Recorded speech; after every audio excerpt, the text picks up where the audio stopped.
Selamat pagi semuanya, teman-teman, tim semuanya sudah ready ya? Siap.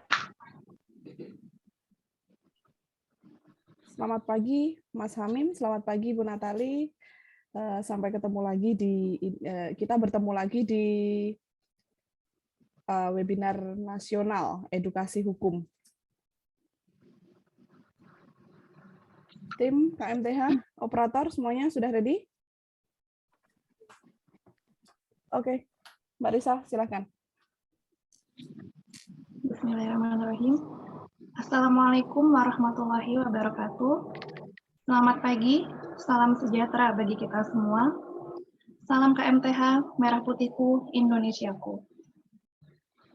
Yang terhormat, Ibu Marianti CLAP, beliau sebagai Ketua Umum KMTH yang akan memberikan sambutan.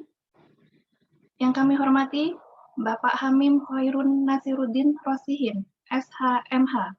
Beliau adalah seorang advokat, konsultan hukum, dosen IAIN Ponorogo, dan pembina KMTH, juga sebagai narasumber pertama. Yang kami hormati, Ibu Natalia Wijaya, MID MCons. Beliau adalah psikolog dan Direktur Peduli Kasih Hong Kong, dan juga sebagai narasumber kedua. Yang kami hormati, Ketua Panitia Penyelenggara Webinar Edukasi Hukum.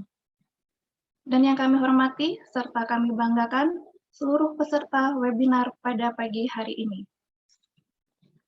Alhamdulillah, puji syukur kita panjatkan kehadirat Tuhan Yang Maha Esa. Karena berkat rahmat-Nya, kita masih bisa berkumpul bersama-sama menimba ilmu dari para narasumber yang sangat luar biasa pada pagi hari ini, meski harus dilaksanakan secara virtual.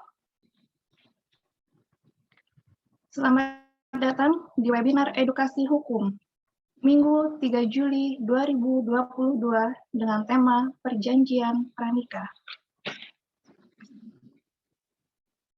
Sebelum saya membacakan susunan acara pada pagi hari ini, perkenalkan, saya Risa sebagai MC, dan webinar akan dipandu oleh moderator kita, Saudari Siti Nur Asia.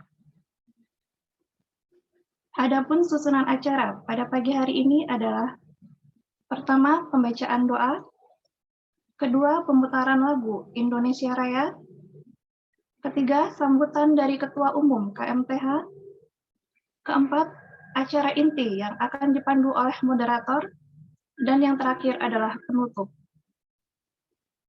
Hadirin yang saya hormati, untuk mengawali acara pada pagi hari ini, marilah kita bersama-sama berdoa menurut agama dan kepercayaan masing-masing. Berdoa mulai.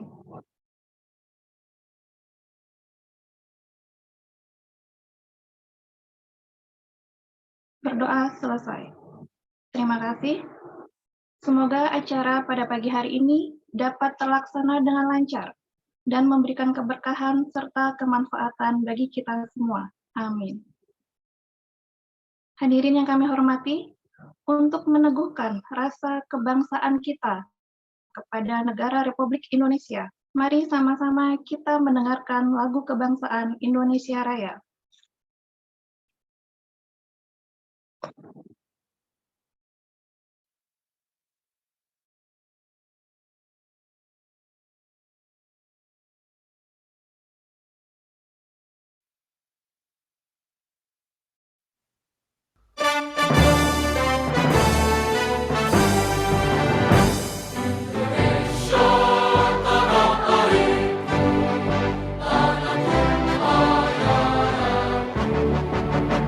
Di sana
Terima kasih.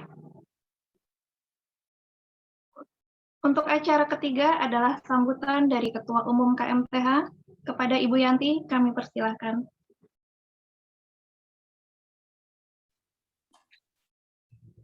Suara saya jelas ya, Mbak Risa? Sudah jelas. Bismillahirrahmanirrahim. Assalamualaikum warahmatullahi wabarakatuh. Selamat pagi semuanya. Salam sejahtera bagi kita semua. Shalom, Om Swastiastu, Namo Buddhaya, salam kebajikan. Salam KMTH, Merah Putihku, Indonesiaku. Yang kami hormati Bapak Hamim Khairun Nasiruddin Rosihin, SHMH. Yang kami hormati Ibu Natalia Wijaya, MED MCounts. Yang kami hormati seluruh partisipan webinar edukasi hukum pada pagi hari ini. Tidak lupa yang kami hormati dan kami banggakan, seluruh tim penyelenggara webinar edukasi hukum pada pagi hari ini dan juga seluruh tim KMTH yang tidak pernah mengenal lelah untuk bersama-sama bersatu padu menyelenggarakan acara webinar edukasi hukum di setiap sesi kita di KMTH. Puji syukur kita panjatkan kepada Tuhan Yang Maha Esa, berkat dan rahmat-Nya kita bisa berkumpul kembali di sini, beredukasi bersama, dan menimba ilmu dari para narasumber kita yang sudah berkenan hadir dan berbagi ilmu kepada kita. Kami berharap acara webinar pada hari ini bisa bermanfaat untuk teman-teman anggota KMTH, teman-teman mahasiswa hukum, teman-teman mahasiswa di seluruh Indonesia, mahasiswa di universitas terbuka, dan tentunya bisa memberikan manfaat kepada seluruh masyarakat Indonesia dimanapun berada. Hadirin peserta webinar yang saya hormati, perjanjian perkawinan adalah suatu bentuk dari perjanjian yang dibuat antara satu pihak dengan pihak lain sebelum mengadakan upacara pernikahan untuk mengesahkan keduanya sebagai pasangan suami dan istri. Membuat perjanjian perkawinan hukumnya mubah atau boleh, diperbolehkan selama tidak melanggar asas perjanjian dan hukum Islam. Teman-teman peserta webinar, secara hukum perjanjian pranikah telah diatur dalam pasal 29 ayat 1 Undang-Undang Perkawinan, di mana perjanjian tersebut dibuat secara tertulis pada waktu atau sebelum perkawinan dilangsungkan. Perjanjian ini kemudian disahkan oleh pegawai pencatat perkawinan. Tidak seorang pun mengharapkan perpisahan dalam sebuah pernikahan. Akan tetapi kita juga perlu melihat di lapangan, di kenyataan bahwa perceraian itu banyak juga terjadi dalam sebuah pernikahan. Kami di sini bukan bermaksud untuk menggurui ataupun mengajari rekan-rekan untuk melakukan perjanjian atau memberikan syarat-syarat tertentu kepada calon pasangan kita, tetapi kita di sini beredukasi bersama. Bukan hanya untuk antisipasi perceraian saja, tetapi juga untuk melindungi dan memisahkan hak-hak pasangan suami istri yang sesuai dengan kesepakatan bersama. Mungkin hanya itu saja yang bisa saya sampaikan sekilas tentang materi perjanjian pranikah kita pada pagi hari ini.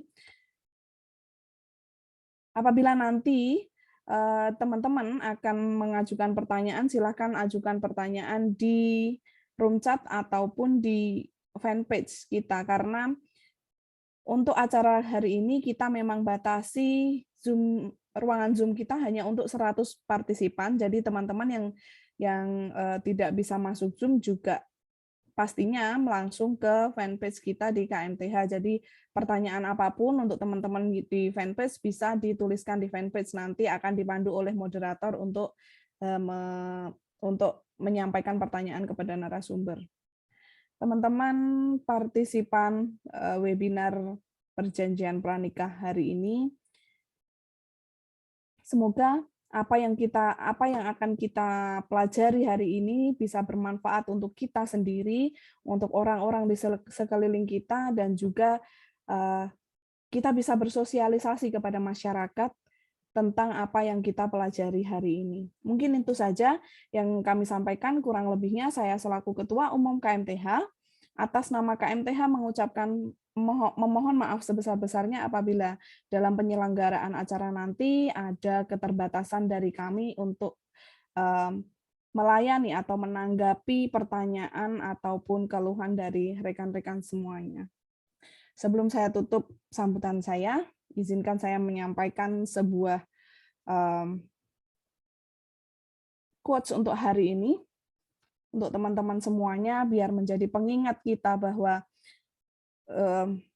perjanjian pranikah itu perlu, dan cara menghargai pasangan itu akan lebih baik dan bisa dijadikan tolak ukur untuk mengurangi kasus perceraian di Indonesia.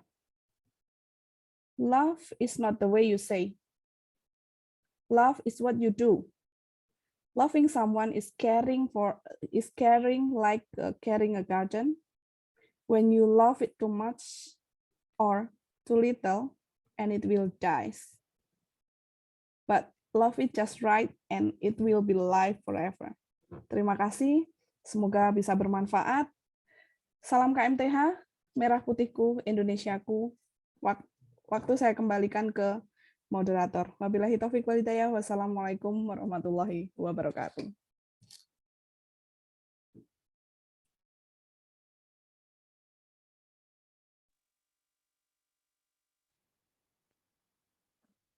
Terima kasih Ibu Yanti yang telah memberikan sambutan dan juga quotes yang luar biasa sekali pada pagi hari ini.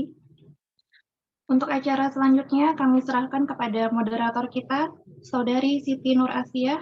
Waktu dan tempat kami persilahkan. Terima kasih, Mbak Risa. Suara saya jelas ya? Jelas. Baik. Assalamualaikum warahmatullahi wabarakatuh.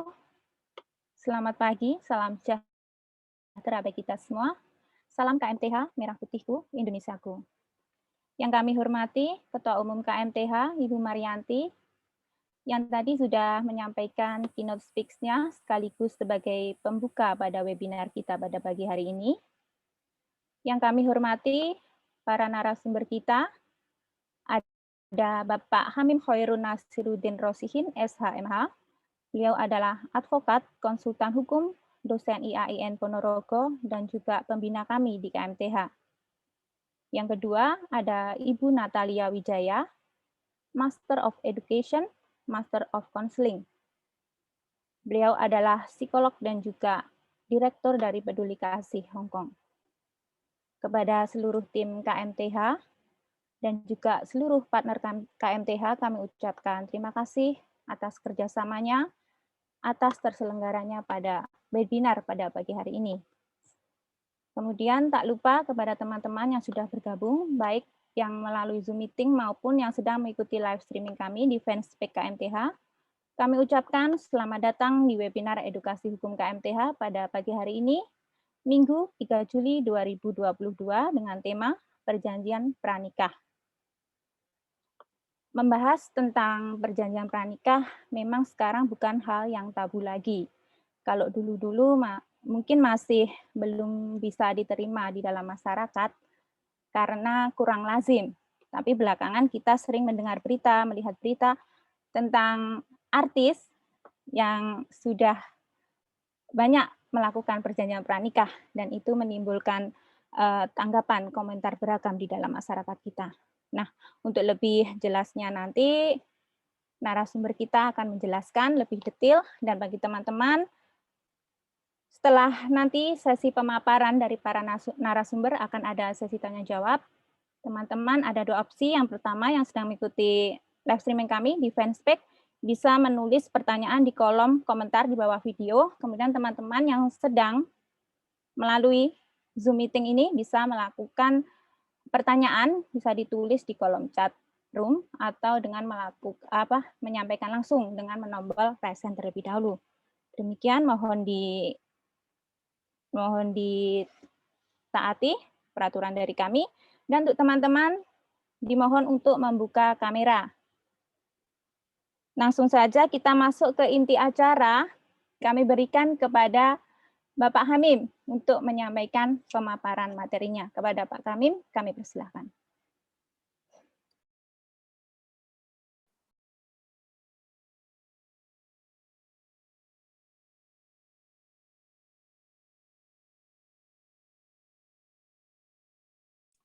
Mas Kamim sudah bisa unmute? Tes. Oke. Sudah ya. Terdengar ya suaranya jelas. Baiklah, sebelumnya Assalamualaikum warahmatullahi wabarakatuh. Selamat pagi, salam sejahtera untuk kita semua. Om Swastiastu, Namo Buddhaya, salam kebajikan. Bismillah, alhamdulillah, hamdan wa syukran laka ya Allah, salatan wa salaman ala Rasulillah, amma ba'du. Yang saya hormati Ketua Umum KMTH Ibu Marianti CLAP, yang saya hormati pemateri kedua Ibu Natalia Wijaya, yang saya hormati seluruh partisipan webinar pada hari ini. Langsung saja, tidak perlu panjang lebar karena kita langsung masuk ke inti dari webinar ini. Berkaitan dengan perjanjian perkawinan. Jadi perjanjian perkawinan itu adalah suatu kesepakatan yang dibuat oleh kedua belah calon pasangan, yaitu laki-laki sebagai suami dan perempuan sebagai istri, yang mana perjanjian itu dibuat secara tertulis dan juga disahkan melalui pencatatan perkawinan ataupun notaris. Secara umum, perjanjian perkawinan ini kalau menurut bahasanya Ibu Marianti itu adalah matrimonial agreement atau marriage agreement. Kalau bahasa Jawanya itu Wilks for Worden. Jadi dapat diartikan bahwa suatu kesepakatan bersama kedua belah pihak, yaitu antara laki-laki sebagai suami dan perempuan sebagai istri, yang mana perjanjian tersebut dibuat secara tertulis, baik itu dibuat sebelum dilangsungkan perkawinan ataupun selama masa perkawinan berlangsung. Jadi perjanjian perkawinan ini bisa dibuat manakala pasangan suami istri ini ataupun calon pasangan suami istri ini sebelum melangsungkan perkawinan. Dan juga selama perkawinan juga bisa membuat perjanjian perkawinan ini, yang mana isi dari perjanjian ini kalau di masyarakat itu kira-kira memuat isi dari pemisahan harta ataupun peleburan harta. Jadi isi dari perjanjian perkawinan itu kebanyakan ataupun mayoritas masyarakat Indonesia yang membuat itu berisi tentang pemisahan ataupun peleburan harta bersama. Akan tapi tidak bisa dipungkiri juga bahwa isi dari perjanjian perkawinan itu mencangkup hal lain, semisal masalah hak dan kewajiban seorang suami dan istri, terus istilahnya apabila suami dan istri itu bertengkar, terus bahwa di perjanjian itu harus salah satu mengalah ataupun yang lain sebagainya. Jadi yang mana perjanjian tersebut tidak boleh melanggar norma hukum, norma agama, dan juga norma kesusilaan dalam masyarakat. Jadi tadi isi dari perjanjian tersebut adalah agregasi ataupun penggabungan harta, karena harta dalam perkawinan itu menurut hukum kalau tidak ada perjanjian perkawinan maka harta yang diperoleh selama perkawinan itu menjadi hak pasangan suami istri kalau tidak ada surat perjanjian perkawinan tadi. Jadi ada lagi juga harta bawaan juga. Harta bawaan itu menjadi milik masing-masing. Boleh juga itu digabungkan atau menjadi agregasi tadi selama dibuat dengan surat perjanjian perkawinan. Ada juga segregasi ataupun pemisahan harta perkawinan, yaitu tadi mungkin selama perkawinan itu pasangan suami istri memiliki suatu bentuk usaha, memiliki PT ataupun usaha dagang yang lain, bisa juga dibuat surat perjanjian perkawinan yang mana nanti manfaatnya akan saya jelaskan di poin selanjutnya. Tentunya tidak bisa ataupun perjanjian perkawinan itu tidak boleh melanggar norma hukum, norma agama, dan juga norma kesusilaan dalam masyarakat. Next. Nah, jadi gini, terus kalau mengacu dalam kebebasan berkontrak, sebagaimana diatur dalam pasal 1338 KUH Perdata, dalam perjanjian perkawinan ataupun suatu surat perjanjian itu dibuat klausul-klausul tambahan, misalnya tentang harta sebelum dan juga sesudah perkawinan. Terus ada juga kemarin saya sempat membaca dalam sebuah buku itu bahwa pembaruan hukum keluarga itu sangat penting terkait dengan perjanjian perkawinan ini. Mungkin apabila, dan itu saya harapkan tidak terjadi kepada semua, terjadi perceraian. Mungkin nanti di surat perjanjian itu dibuatkan suatu misal apabila salah satu pasangan itu sakit ataupun kecelakaan, itu bisa dibuat suatu perjanjian bahwa salah satu yang lain ataupun mantan suami istri itu bisa membantu pengobatan ataupun membantu dalam hal untuk penyembuhan itu. Akan tapi juga harus diberikan batasan mungkin 5 tahun ataupun 10 tahun setelah perceraian gitu. Next. Ya, jadi menurut pasal 1320 KUH Perdata itu merupakan aturan terkait dengan suatu sah perjanjian. Jadi di situ ada 4 klausul. Yang pertama, kesepakatan kedua belah pihak. Jadi kedua belah pihak, baik itu suami maupun istri, itu harus sepakat antara isi dan juga rencana untuk membuat surat perjanjian perkawinan tersebut. Terus yang kedua, kecakapan kedua belah pihak dalam suatu perbuatan hukum. Jadi seorang yang membuat perjanjian ataupun suatu surat perjanjian itu harus cakap ataupun harus dewasa. Kalau menurut hukum perdata itu kan 21 tahun ataupun sudah pernah menikah. Syarat yang ketiga yaitu ada soal tertentu ataupun ada maksud tertentu. Jadi karena dalam hal pembuatan surat perjanjian perkawinan, maka ini juga bisa karena suatu hal tertentu tadi untuk menjadikan kepastian terkait dengan harta dari masing-masing. Yang terakhir yaitu suatu sebab yang halal, yaitu yang tidak menyalahi aturan hukum negara maupun hukum agama maupun norma-norma hukum yang lain. Jadi apabila syarat nomor 1 dan juga nomor 2 itu merupakan syarat subjektif. Jadi apabila syarat tersebut tidak terpenuhi, maka suatu kontrak ataupun perjanjian tersebut dapat dibatalkan. Sedangkan syarat nomor 3 dan juga syarat nomor 4, yaitu syarat objektif, yaitu apabila tidak terpenuhi, maka suatu perjanjian atau kontrak itu batal demi hukum. Next.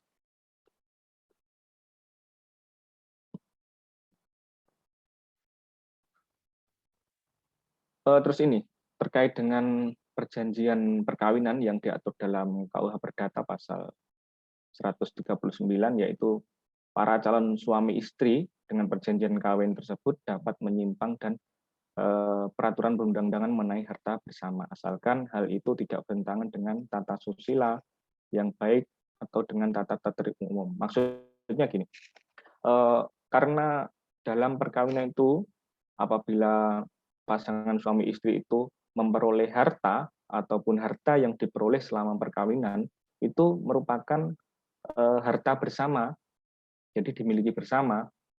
Akan tapi dengan adanya surat perjanjian perkawinan itu bisa menyimpangi hal itu, bisa membuat pemisahan harta bawaan ataupun peleburan harta bawaan tersebut. Next.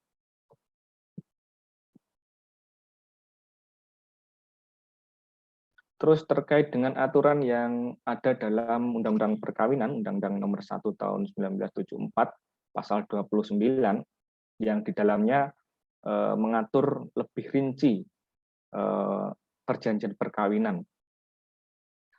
Dahulu sebelum tahun 2015 ya, itu suatu perjanjian perkawinan itu hanya bisa dibuat sebelum perkawinan atau bisa dimaknai prenuptial agreement ataupun sebelum perkawinan.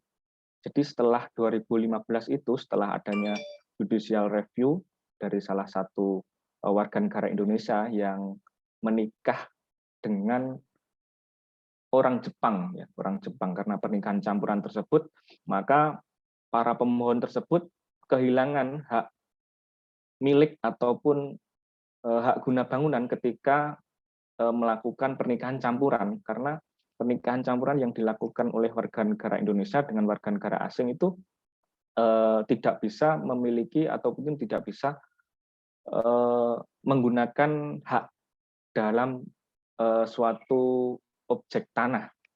Jadi pada saat itu dimohonkan oleh salah satu pasangan tersebut, dan setelah adanya judicial review tersebut, maka sekarang perjanjian perkawinan itu dimaknai sebagai suatu perjanjian yang bisa dibuat sebelum dilangsungkan perkawinan atau selama perkawinan itu berlangsung. Tentunya harus memenuhi syarat-syarat ataupun unsur-unsur dari syarat sahnya suatu perjanjian. Next. Ya, ini.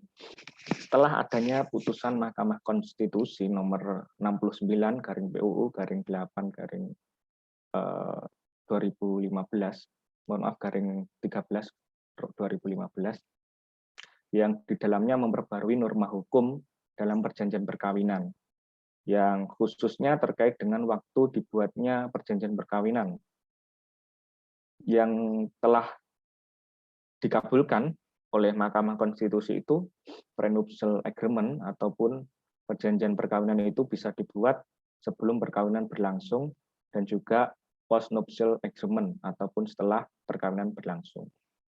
Tentunya suatu perjanjian perkawinan itu harus dicatatkan ataupun didaftarkan melalui notaris dan didaftarkan melalui lembaga perkawinan. Kalau orang yang beragama Muslim itu dicatatkan ataupun didaftarkan di KUA, kalaupun non-Muslim itu bisa didaftarkan melalui catatan sipil.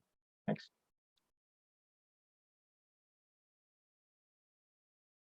Nah, ini putusan Mahkamah Konstitusi nomor 69/PUU 2015 tersebut mengabulkan permohonan pemohon untuk sebagian, yaitu terkait pengujian pasal 29 ayat 1, ayat 3, dan juga ayat 4. Dahulu ayat 1 itu dimaknai bahwa suatu perjanjian itu bisa dibuat sebelum perkawinan. Akan tetapi sekarang setelah adanya putusan tersebut, maka perjanjian perkawinan itu bisa dibuat sebelum perkawinan ataupun selama perkawinan itu berlangsung. Tentunya harus mendapatkan persetujuan kedua belah pihak. Selanjutnya dicatatkan melalui lembaga pencatatan perkawinan. Dan itu juga berlaku terhadap pihak ketiga sepanjang pihak ketiga tersebut tersangkut. Pasal ketiga, pasal 29 ayat 3 yang di dalamnya perjanjian perkawinan tersebut tidak hanya berlaku sepanjang sejak perkawinan dilangsungkan, tetapi juga bisa berlaku apabila ditentukan lain dalam perjanjian perkawinan oleh kedua belah pihak. Jadi perjanjian perkawinan itu berlaku sejak perkawinan itu dilangsungkan, tapi juga bisa dibatalkan ataupun masa berlakunya habis, itu juga bisa, sepanjang hal tersebut disepakati oleh kedua belah pihak. Yang pasal 29 ayat 4, yaitu selama perkawinan berlangsung, perjanjian perkawinan dapat mengenai harta perkawinan atau perjanjian lain. Tentunya bisa dirubah dan juga dicabut. Dahulu sebelum adanya JR ini, perjanjian perkawinan itu tidak bisa dibatalkan ataupun tidak bisa dicabut. Akan tetapi sekarang bisa dirubah isi dari perjanjian perkawinan tersebut selama perkawinan berlangsung. Tentunya harus mendapatkan persetujuan para pihak, yaitu suami dan juga istri. Next. Prinsip, isi, dan juga berakhirnya perjanjian perkawinan. Jadi prinsip dari perjanjian perkawinan tersebut harus adanya keterbukaan antara pasangan suami istri terkait dengan isi, terkait dengan masa, dan juga hak dan kewajiban dari isi tersebut. Terus ada kerelaan, semua pasangan suami istri itu rela terhadap adanya perjanjian perkawinan. Terus objektif, sangat jelas, dan juga legalitasnya harus dicatatkan dan juga didaftarkan. Isi dari perjanjian perkawinan itu mencangkup hak dan juga kewajiban. Bisa mungkin suami istri itu mempunyai ataupun wanita karir, boleh seorang istri itu melanjutkan studi ataupun yang lain, itu bisa dibuatkan dalam surat perjanjian perkawinan. Tentunya hal tersebut tidak boleh melanggar norma hukum dan juga norma kesusilaan dalam masyarakat. Yang kedua, isi dari perjanjian itu bisa menyangkut tadi segregasi dan juga agregasi, pemisahan harta dan juga penggabungan harta. Yang ketiga, bisa juga dibuatkan isi dari perjanjian tersebut mengenai tanggung jawab masing-masing. Terus berakhirnya perjanjian perkawinan ini perjanjian perkawinan bisa berakhir apabila pasangan suami istri ini bercerai ataupun adanya pembatalan perkawinan. Jadi karena adanya keadaan tertentu yang menyebabkan pasangan suami istri ini bercerai, maka perjanjian perkawinan itu juga berakhir. Akan tapi tadi juga saya sudah sampaikan di awal bahwa perjanjian perkawinan itu mungkin karena hubungan suami istri itu tidak hanya mencangkup hubungan istilahnya hubungan percintaan ataupun hal lain, akan tapi juga terkait dengan hubungan keperdataan. Maka bisa ada pembaruan hukum keluarga terkait dengan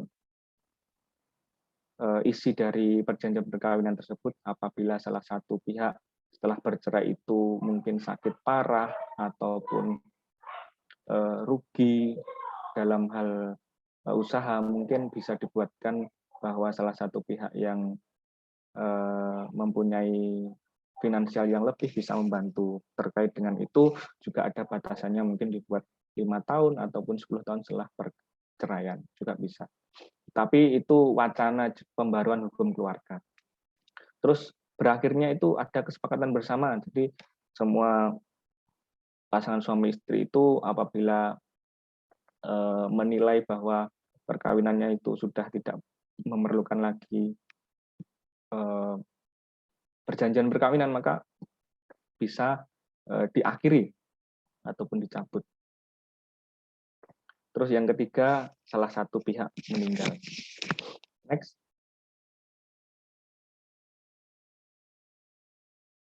Yang terakhir terkait dengan manfaat dari perjanjian perkawinan. Jadi dalam sistem hukum common law ataupun sistem hukum civil law itu terkait dengan family law ataupun hukum keluarga itu diatur juga masalah perjanjian perkawinan ini. Kalau di Indonesia sendiri, masyarakat yang terkenal dengan masyarakat urban ataupun masyarakat perkotaan yang lebih dinamis dan juga mengedepankan kepastian hukum dari setiap tindakan hukum itu banyak yang membuat suatu surat perjanjian perkawinan. Karena manfaatnya itu juga banyak sekali terkait dengan perjanjian perkawinan. Yang pertama, jika salah satu bahkan keduanya itu mengadakan transaksi perjanjian kontrak, mungkin tadi ada usaha PT ataupun usaha yang lain itu bisa apabila pilot ataupun bangkrut itu yang disita ataupun aset-aset yang digunakan untuk membayar ataupun memenuhi dari piutang tersebut digunakan dalam harta bersama salah satu pihak karena adanya perjanjian perkawinan pemisahan harta tadi.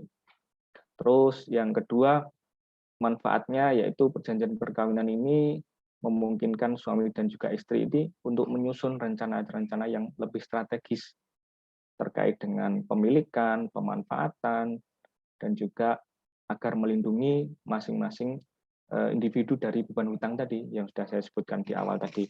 Apabila memiliki usaha ataupun PT, apabila mungkin pilot ataupun bangkrut itu yang disita ataupun yang digunakan untuk membayar piutangnya itu harta dari salah satu pihak saja, tidak boleh ataupun tidak bisa menggunakan kedua harta bersama dari pasangan tersebut. Yang ketiga terkait dengan manfaatnya yaitu apabila WNI dan juga WNA itu melangsungkan perkawinan, maka adanya surat perjanjian perkawinan ini dapat memisahkan harta masing-masing. Jadi apabila pasangan suami istri yang menikah campuran ini membeli properti ataupun tanah itu bisa mendapatkan sertifikat hak milik karena adanya pemisahan harta tadi. Yang terakhir manfaatnya yaitu kejelasan atas pemisahan harta masing-masing suami dan juga istri sehingga apabila terjadi perceraian maka pembagian harta ini lebih mudah dan juga dapat meminimalisir terjadinya konflik. Saya rasa itu yang bisa saya sampaikan terkait dengan manfaat perjanjian dari perjanjian perkawinan ini. Mungkin nanti bisa diperdalam lagi untuk diskusi, sifatnya diskusi. Saya rasa itu yang bisa saya sampaikan. Saya kembalikan kepada moderator. Terima kasih Pak Hamim atas pemaparannya, luar biasa sekali dan juga detail. Mulai dari definisi, syarat, manfaat, dan juga undang-undang yang mengakomodir tentang perjanjian pranikah. Kemudian isi dan juga kapan berakhirnya perjanjian pranikah. Baiklah teman-teman, kita sekarang masuk ke narasumber yang kedua. Kepada Ibu Natalia, kami persilahkan. Ya, terima kasih moderator. Terima kasih juga Pak Hamim, narasumber pertama yang sudah menyampaikan dengan sangat luar biasa dan komplit ya. Ya. Ya, yang saya hormati Ketua KMTH Mbak Yanti yang selalu smart dengan senyumnya, dengan penuh ketegasan juga ini memimpin teman-teman. Yang saya hormati juga narasumber pertama Pak Hamim, semua pengurus KMTH, dan yang saya kasihi semua peserta webinar pada pagi hari ini. Saya Natalia Wijaya. Saya sebagai Direktur Peduli Kasih Hong Kong, satu organisasi yang mendampingi teman-teman pekerja migran Indonesia yang ada di Hong Kong, terutama dalam pendampingan kesehatan fisik dan kesehatan mental. Pada pagi hari ini, saya mohon izin saya share screen ya. Pada pagi hari ini, saya diberi kepercayaan oleh KMTH untuk berbicara sekilas mengenai kaitan psikologi dan perjanjian perkawinan. Ya. Teman-teman semuanya, di sini saya tuliskan perjanjian perkawinan adalah tanda cinta yang tercatat. Ya, mengapa? Maka akan saya breakdown di slide yang berikutnya. Oke, teman-teman semuanya, sebelum kita berbicara mengenai kaitan langsung antara perjanjian perkawinan dan psikologi masing-masing dari individu, maka saya ingin mengajak kalian semua untuk merenungkan atau merefleksikan, ya, apa sih manusia yang sejahtera itu? Oke, manusia yang sejahtera itu ternyata, teman-teman, ada 8 aspek kesejahteraan yang saling terhubung dan saling terkait satu dengan yang lainnya. Ya, saya perbesar. Oke. Yang di sini kita rumuskan dalam roda kesejahteraan atau roda wellness. Apa saja 8 aspek itu? Seperti yang bisa kalian lihat, ya. Ada aspek intelektual, aspek fisik, spiritual, emosional, lingkungan, finansial, pekerjaan, dan sosial. Manusia akan merasakan kegembiraan, kesejahteraan, hidupnya bermakna pada saat dia dapat menyelaraskan, sekali lagi menyelaraskan 8 aspek yang terhubung satu sama lain ini. Jika 1 atau 2 dari aspek-aspek ini tidak dapat berjalan dengan seimbang atau tidak selaras lagi dengan aspek-aspek yang lainnya, teman-teman, maka hidup manusia mulai merasa ada goncangan. Contohnya ya, pada saat kita kehilangan pekerjaan, kita mengalami ketidakseimbangan. Ya kan? Contohnya lagi pada saat kita sakit secara fisik. Tentu emosi kita juga akan mudah terbawa. Dan lain sebagainya. Maka, jika salah satu aspek terabaikan, maka akan berdampak pada kualitas hidup kita secara keseluruhan. Kita akan masuk ke berikutnya. Kita breakdown aspek-aspek 8 aspek itu, ya. Aspek fisik menyangkut kondisi tubuh kita secara keseluruhan. Orang yang sehat, orang yang merasakan dirinya sehat, tidak ada penyakit yang berat, tidak ada penyakit yang signifikan, tubuh bugar. Maka kita perlu memperhatikan bagaimana memperhatikan fisik kita agar tetap bugar. Kita berolahraga secara teratur, kita minum, makan makanan yang sehat, dan memastikan istirahat yang cukup. Aspek yang kedua adalah aspek emosional.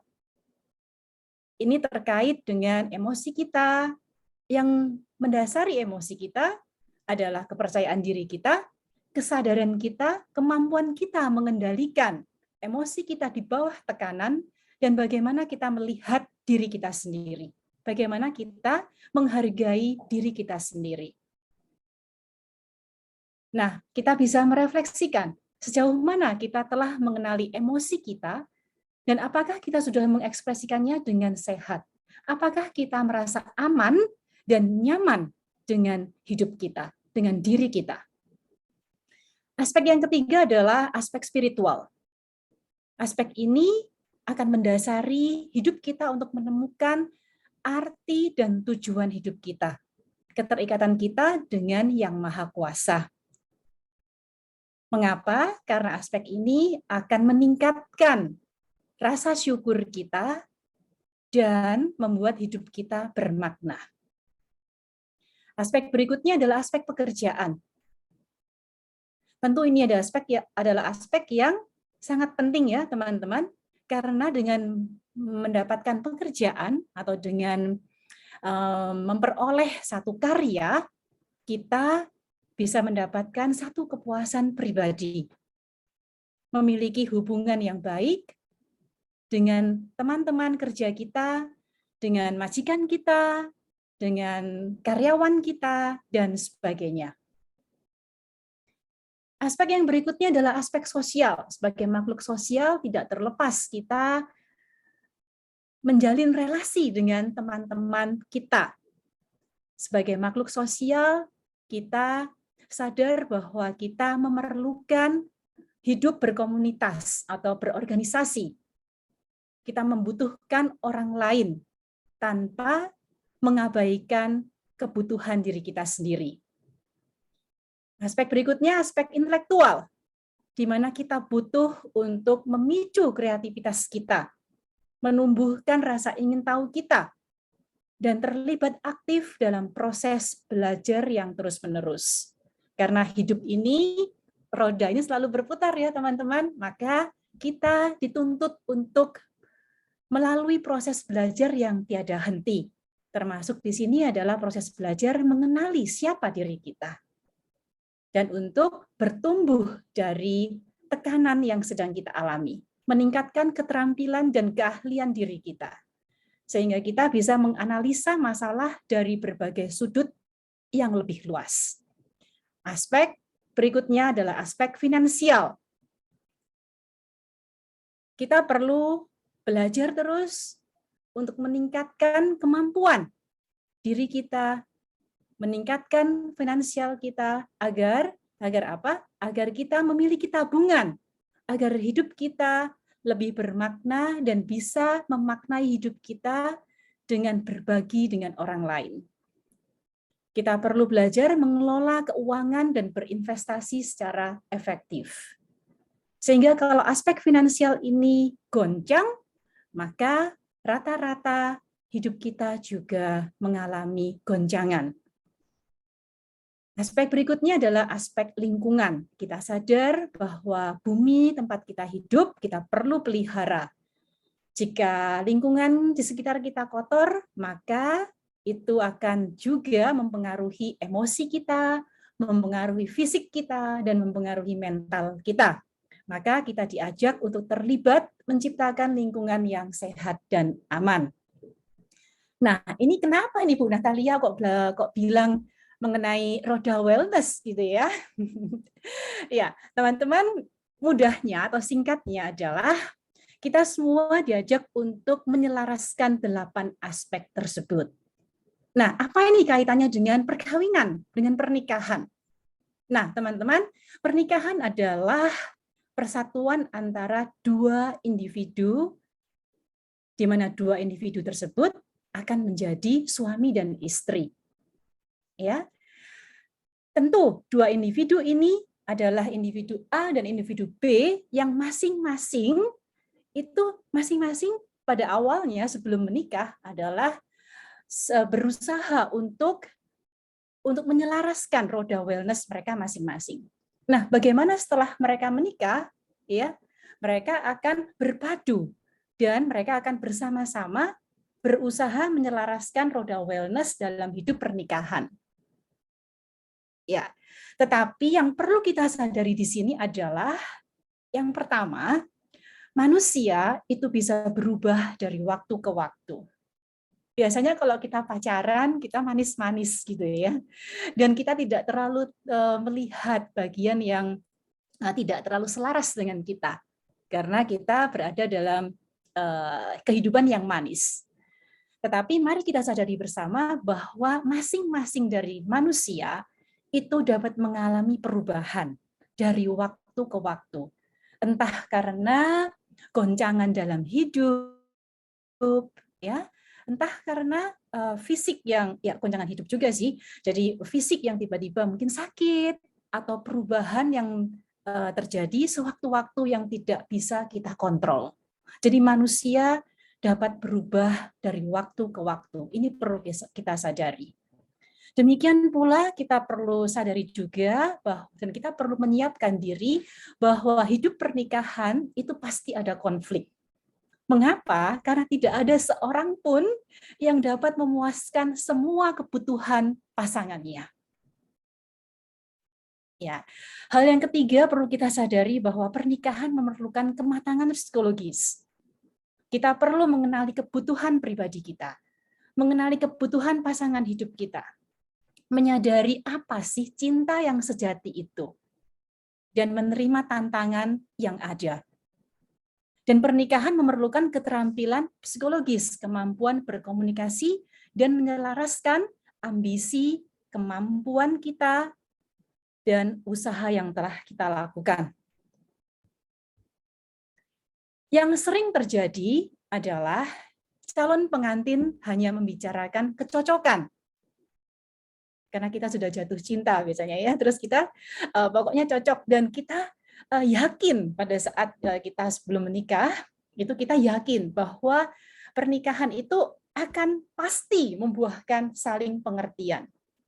Atau bahkan kita yakin 100% bahwa jikalau tidak lurus-lurus, atau jikalau ada satu masalah, kita yakin bahwa pasti gitu ya akan bisa saling menyesuaikan. Kadang kita berharap untuk mengubah pasangan kita. Padahal untuk mengubah orang lain itu kita tidak punya hak 100% ya teman-teman untuk mengubah orang lain agar orang lain bisa mengikuti kita. Ya kan?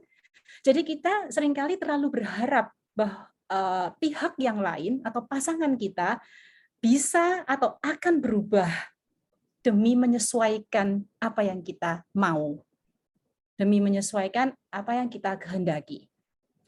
Sehingga jika perubahan itu tidak terjadi teman-teman, maka seringkali kita menjadi tidak siap untuk menerima kenyataan. Ya. Dan bahkan tidak jarang kita jumpai itu membawa kepada perpisahan atau perceraian. Teman-teman, ada satu hal yang bisa kita antisipasi di sini. Bagaimana caranya? Ya, kita bisa antisipasi dengan membuka wawasan kita dengan lebih luas.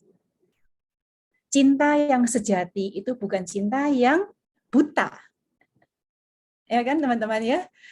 Cinta yang sejati adalah cinta yang rasional. Bukan hanya hati, tetapi juga perpaduan antara hati, batin kita, dan pikiran kita, nalar kita. Oke? Sehingga mari, saya mau mengajak kalian semua untuk melihat lebih luas. Saat kita melihat kecocokan-kecocokan di antara kita dan individu yang lain, maka kita juga mari berani untuk menerima, untuk melihat ternyata ada ketidakcocokan yang perlu kita terima atau perlu kita adjust di sini.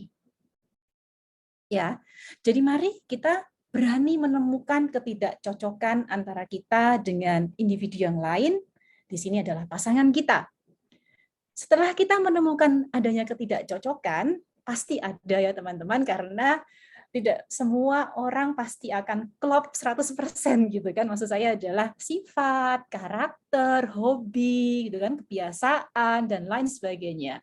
Itu pasti ada 1-2 titik di mana yang tidak terlalu cocok gitu ya. Maka mari kita temukan, dan setelah kita temukan, mari kita bicarakan baik-baik tanpa menang sendiri.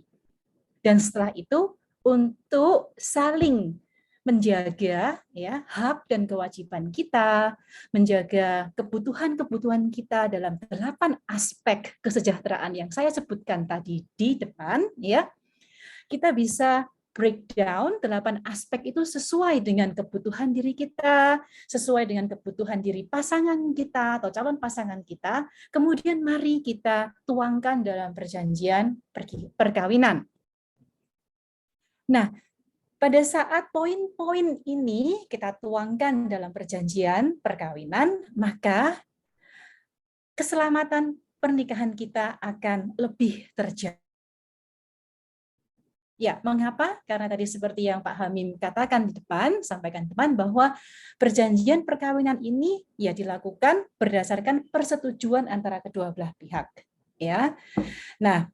Pada saat kita membicarakan baik-baik ketidakcocokan atau hal-hal yang perlu kita antisipasi di depan atau selama masa perkawinan itu berlangsung, maka dengan sendirinya kita menyelamatkan pernikahan kita.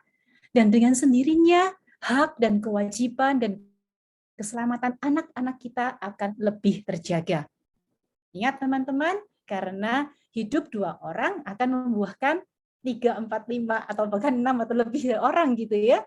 Maka kita perlu menjaga hak dan kewajiban dan juga kelangsungan kesejahteraan anak-anak kita. Dan hal ini bisa terjaga atau bisa terbantu dengan adanya perjanjian perkawinan yang disetujui oleh kedua belah pihak dengan kesadaran.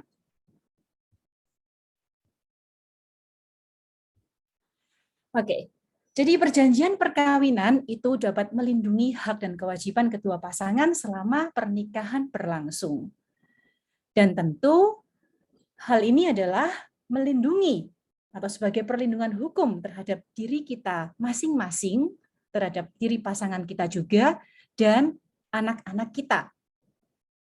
Sehingga dengan adanya perlindungan ini, maka keselamatan perkawinan kita akan lebih terjaga. Dan dua orang yang menjadi satu ini dapat bersama-sama lebih selaras mewujudkan 8 aspek roda kesejahteraan. Nah, ini roda kesejahteraan yang sudah saya paparkan di depan. Spiritual, emosi, intelektual, fisik, sosial, lingkungan, dan keuangan. Ya, kadangkala atau bahkan seringkali ya, 8 aspek ini tidak bisa kita tuntut bersamaan terjadi dalam satu waktu. Misalnya, saya mau menuntut semua ini komplit sempurna, gitu ya. Hari ini, ya seringkali itu tidak terlalu memungkinkan, ya kan teman-teman? Mengapa? Karena hidup kita penuh tantangan. Kadang kita sakit, kadang pekerjaan kita sedang ada goncangan, kadang intelektual kita sedang hang gitu ya. Nah, tapi tidak apa-apa. Yang penting atau perlu kita garis bawahi di sini adalah komitmen kita untuk menyelaraskan, untuk bertumbuh, dan bagaimana kita menyadari bahwa 8 aspek ini kita perlukan dalam hidup kita, dan dalam hidup pasangan kita, dan dalam hidup anak-anak kita. Sehingga mari teman-teman, saya mau mengajak kalian untuk aware, ya, untuk sadar bahwa 8 aspek ini penting, dan mari kita jaga bersama, dan salah satu caranya adalah dengan menuangkan poin-poin itu dalam perjanjian perkawinan atas persetujuan bersama, dan tentu didasari oleh komunikasi yang baik, negosiasi yang baik antara calon pengantin atau antara suami dan istri. Terima kasih, itu paparan dari saya. Silakan teman-teman yang membutuhkan pendampingan lebih lanjut atau ngobrol lebih lanjut setelah sesi webinar ini bisa menghubungi saya di nomor hotline Peduli Kasih atau kirim email ke saya. Saya kembalikan ke moderator. Terima kasih. Terima kasih Ibu Natali, sangat luar biasa sekali pemaparannya. Mengajak kita untuk kembali lebih memahami tentang kehidupan dan kebutuhan tentang roda wellness agar selaras dengan 8 aspek kehidupan agar lebih sejahtera.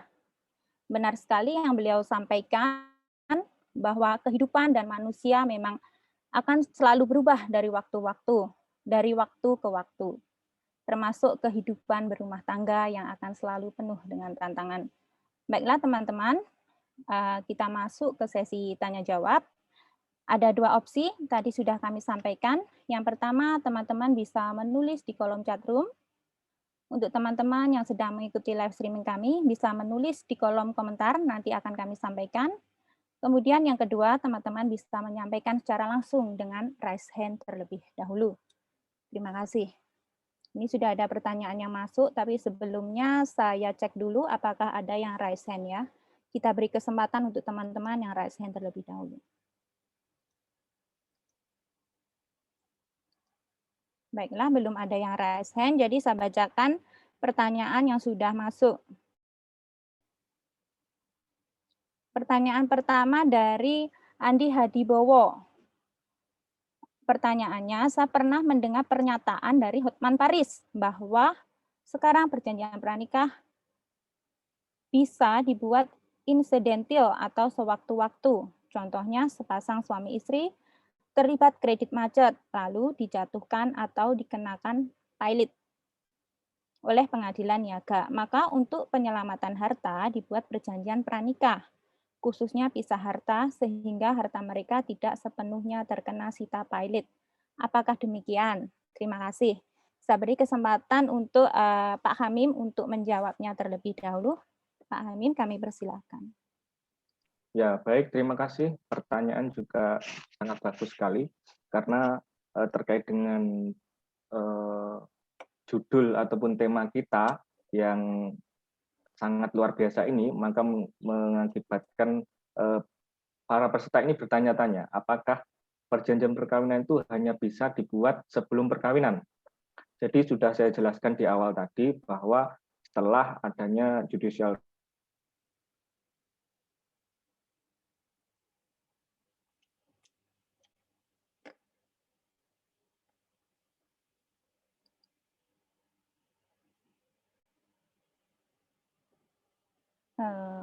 Ada kendala sinyal.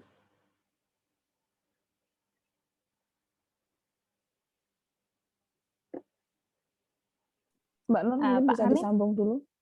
Pak Hamim. Iya, maaf teman-teman, mungkin ada kendala sinyal dari Pak Hamim. Mungkin dari Ibu Natali bisa membantu untuk menjawab pertanyaan tadi, Bu? Saya rasa ini pertanyaannya adalah Untuk spesifik ke Pak Hamim ya. Iya, Silakan Pak Hamim yang menjawab. Ya, Iya. ini ada satu orang yang raise hand di sini. Di skip dulu aja Mbak Nur kasih Ya. ke Mas Baik. Erik. Baik. Untuk pertanyaan dari Pak Andi tadi menunggu narasumber kita kembali ya. Kami mohon maaf mungkin ada kendala sinyal dari Pak Hamim. Ada pertanyaan, ada yang raise hand ya? Ada 2 orang yang raise hand di sini. Oh, kenapa tidak terlihat ya dari sini? Baik, buat teman-teman yang raise hand, oh ya, saya beri kesempatan untuk Pak Erik untuk menyampaikan pertanyaannya, silahkan.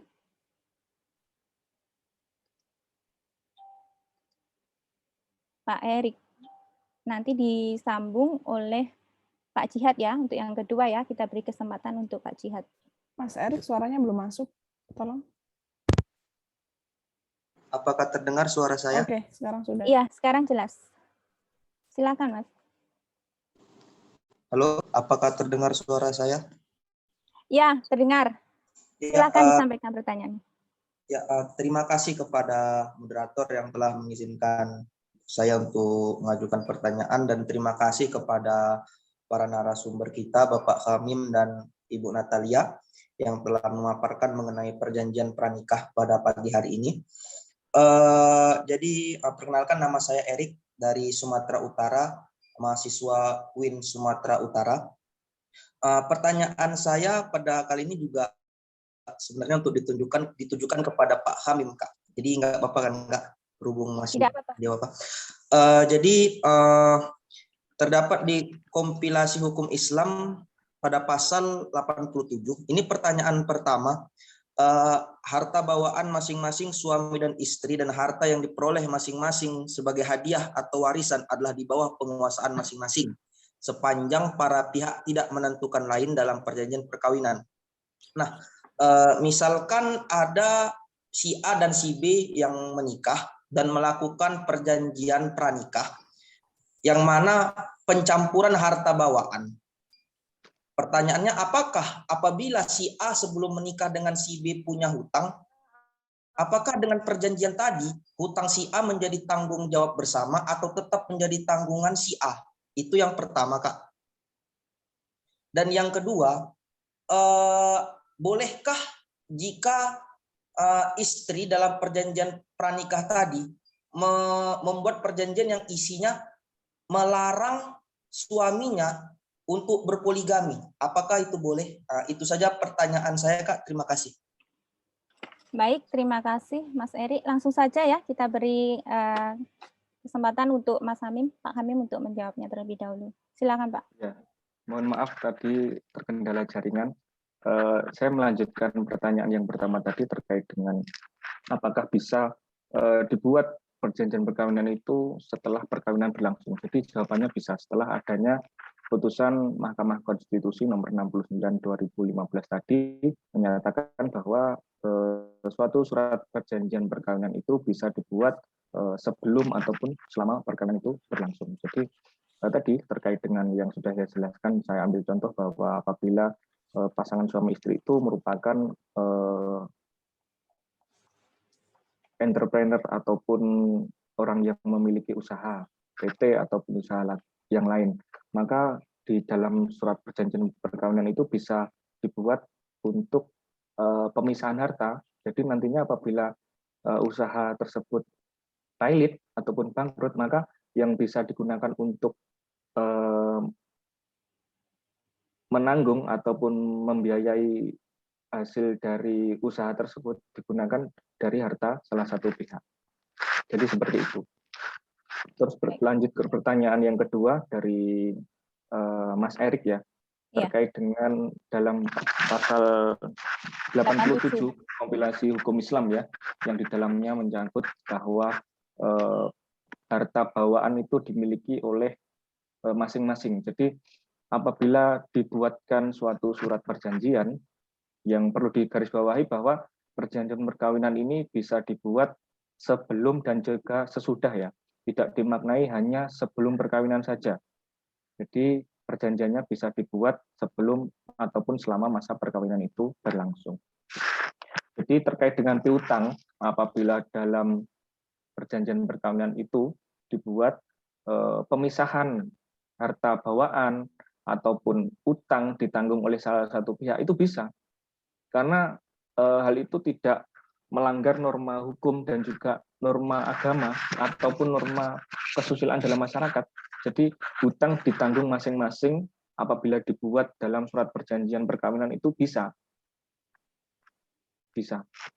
Terus terkait dengan dalam klausulnya surat perjanjian itu apabila seorang istri, tentunya karena di sini juga banyak kaum hawa ya, pasti tidak setuju atau tidak sepakat bahwa seorang suami atau laki-laki itu beristri lebih dari satu. Begitu ya, sepakat ya? Sepakat. Tapi kalau saya melihat dari partisipan ini yang banyakkan juga laki-laki, ini juga pastinya apabila para peserta ini mampu ataupun dalam hal memiliki sifat adil, mungkin juga bisa ataupun berkeinginan untuk mempunyai istri yang lebih dari satu. Akan tapi hal itu saya rasa jarang terjadi, karena dalam undang-undang perkawinan sendiri bahwa sifat ataupun norma hukum mengatur bahwa perkawinan itu sifatnya monogami ataupun boleh beristri ataupun menikah satu kali. Akan tapi kalau dimungkinkan memiliki ataupun terkena musibah ataupun yang lain, mungkin bisa menyalahi ataupun menyimpangi asas dari monogami tersebut. Jadi apabila larangan klausul dari perjanjian perkawinan itu menyatakan bahwa seorang suami apabila menikah dengan si istri ini dilarang ataupun tidak diperbolehkan untuk berpoligami, maka hal tersebut apabila tidak menyalahi norma hukum ataupun norma kesusilaan dalam masyarakat, bahkan norma agama, itu diperbolehkan. Jadi kuncinya dari perjanjian perkawinan ini tidak boleh menyalahi ataupun melanggar norma hukum, norma agama, norma kesusilaan dalam masyarakat. Akan tapi hal itu juga kasuistik, Mas ya. Karena seseorang boleh beristri lebih dari satu itu manakala terpenuhi syarat-syarat dari diperbolehkannya memiliki istri lebih dari satu. Contoh misal istrinya sudah tidak sanggup lagi untuk menjadi istri ataupun bahkan sakit yang tidak bisa disembuhkan, terus tidak bisa memiliki keturunan yang dibuktikan dengan bukti dari tes biologis maupun tes yang lain, itu di pengadilan agama khususnya ya, kalau diajukan permohonan izin poligami itu apabila istri juga syarat yang ke selanjutnya yang paling utama itu harus memperoleh izin dari istri pertama. Apabila seorang suami itu akan melangsungkan poligami, kalau si istri itu tidak mengizinkan atau bahkan dibuat dalam surat perjanjian perkawinan tersebut bahwa melarang seorang suami untuk beristri lebih dari satu, maka pastinya permohonan dari izin poligami tersebut akan ditolak atau tidak dikabulkan.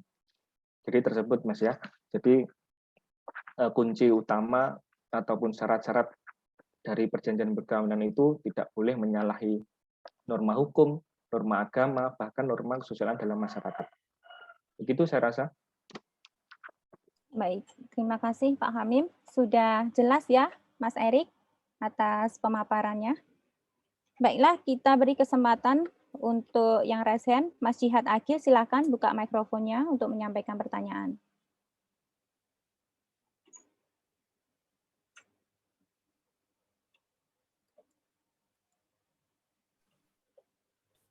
Baik, Assalamualaikum warahmatullahi wabarakatuh. Waalaikumsalam warahmatullahi wabarakatuh. Selamat pagi. Sebelumnya terima kasih kepada kedua narasumber Bapak Hamim dan Ibu Natalia atas paparan materinya. Dan terima kasih juga kepada moderator atas kesempatan yang diberikan. Perkenalkan, saya Jihad Akil Melakusuma dari mahasiswa STI Yadika Mangil, Pasuruan Jawa Timur. Mohon izin bertanya kepada kedua narasumber. Mungkin pertanyaan saya ada dua. Yang pertama yakni tadi dijelaskan oleh Bapak Hamim di mana prinsip dalam proses pembuatan perjanjian perkawinan ada 4. Ketika salah satu prinsip itu tidak ada, apakah masih bisa dikatakan sebagai perjanjian perkawinan secara hukum, Pak? Itu yang pertama. Untuk yang kedua, mungkin saya tujukan kepada Ibu Natalia, di mana tadi menjelaskan ada 8 aspek wellness. Itu bagaimana sih cara mengaktualisasikan sehingga ke-8 aspek tersebut bisa seimbang? Mungkin itu saja yang saya tanyakan. Sekian, terima kasih. Wassalamualaikum warahmatullahi wabarakatuh. Terima kasih atas pertanyaannya. Kita beri kesempatan untuk Pak Hamim untuk menjawabnya terlebih dahulu, kemudian kepada Ibu Natali. Silakan Pak Hamim untuk dibuka mikrofonnya. Baik, terima kasih. Pertanyaan yang sangat bagus juga dari Mas Jihad Akil terkait dengan prinsip ataupun syarat sahnya suatu perjanjian. Jadi dalam KUH Perdata sudah diatur bahwa syarat sah suatu perjanjian itu ada 4 tadi ya. Yang pertama, kecakapan para pihak. Jadi para pihak ini harus cakap, tentunya harus dewasa, di atas 21 tahun ataupun sudah melangsungkan perkawinan. Yang kedua, adanya kesepakatan. Jadi harus sepakat. Apabila salah satu pihak ini tidak sepakat, maka perjanjian ini tidak memenuhi unsur dari suatu syarat sahnya perjanjian. Yang ketiga, ada sebab tertentu. Sebab tertentu tersebut bahwa kalau dibuat surat perjanjian, maka sebab tertentunya adalah tadi pemisahan harta ataupun peleburan harta. Yang terakhir, suatu hal yang halal, jadi tidak boleh menyimpangi dari aturan hukum ataupun norma agama. Jadi ketika salah satu syarat ini tidak terpenuhi, apabila syarat kecakapan dan juga kesepakatan ini tidak terpenuhi, maka suatu perjanjian itu dapat dibatalkan. Jadi dimohonkan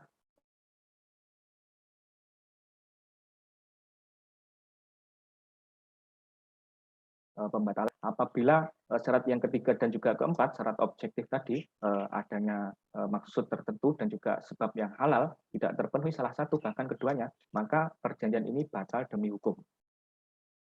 Jadi harus dipahami bahwa ketika salah satu bahkan semua syarat sahnya suatu perjanjian ini tidak terpenuhi, maka suatu perjanjian itu tidak bisa dimaknai sebagai perjanjian ataupun belum sah perjanjiannya.